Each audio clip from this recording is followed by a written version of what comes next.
दोस्तों क्या आप भी एसएमएस फार्मा का शेयर होल्डर हो तो 243 रुपीज़ के आसपास स्टॉक्स में कहा जाए तो प्राइस है। 1% का स्टॉक्स में रिटर्न है।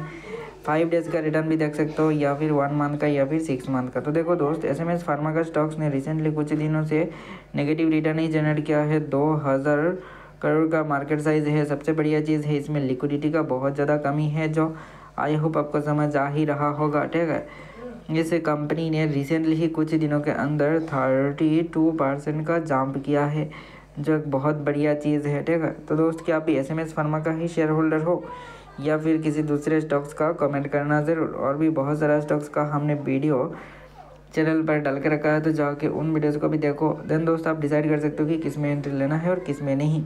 तो दोस्त एसएमएस फार्मास्यूटिकल का स्टॉक्स में आने वाले टाइम में अच्छे लेवल का ही ट्रेंड दिखने को मिल सकता है। तो फिलहाल आज के लिए इतना ही, मिलते हैं किसी नए वीडियो के साथ। May god bless you, good bye.